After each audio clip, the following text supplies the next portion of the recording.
Hello students, welcome again. Hope you all are fine. आप सभी ठीक होंगे।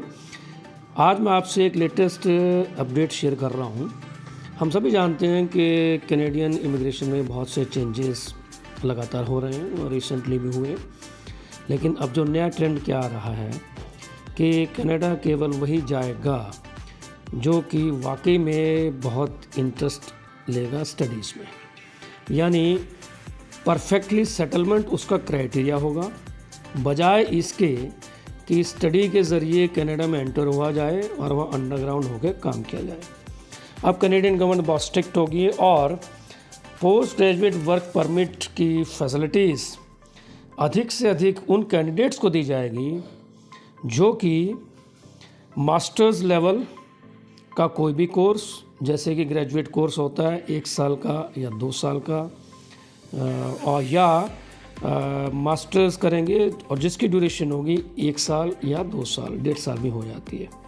और जो भी ऐसे कोर्सेज करेंगे उनको 3 साल का वर्क परमिट मिलेगा आफ्टर कंप्लीशन ऑफ स्टडीज़, या मास्टर्स हो या पोस्ट ग्रेजुएट सर्टिफिकेट हो।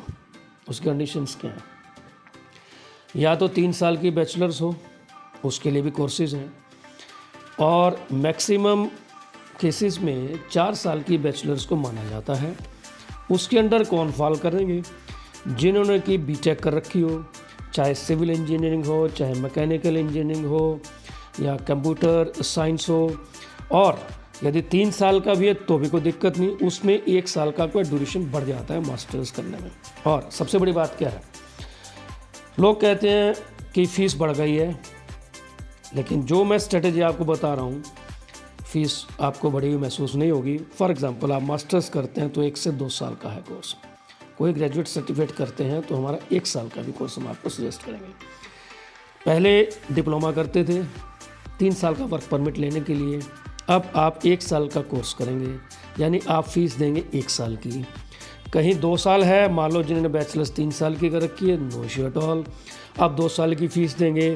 फ़ीस वही दी, चाहे 1 साल का कोर्स करो चाहे 2 साल का, आपको वर्क परमिट मिलेगा 3 साल का। चाहे 1.5 साल का भी हो कोर्स तो भी कोई दिक्कत नहीं। So wow, this is a great scheme.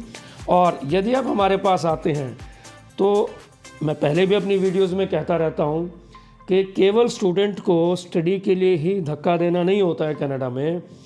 पहले से ही हम प्लान करके उसका एक इमिग्रेशन पाथवे बना के देंगे आपको कि आप इस रीजन में या इस इलाके में आप स्टडी करने जाएंगे तो यहाँ पे कौन सा इमिग्रेशन पायलट प्रोग्राम इस वक्त रन कर रहा है, और इन डिमांड ऑक्यूपेशन को देखते हुए आपका कोर्स को सिलेक्ट किया जाएगा, ताकि just after completion of your course just have a work experience of 1 year and you are directly entitled to get PR। कुछ ऐसे प्रोग्राम भी हैं जिनमें कि वर्क एक्सपीरियंस की ज़रूरत नहीं है। Okay, so don't hesitate, come to us, we are here to guide you in every aspect. Thank you very much.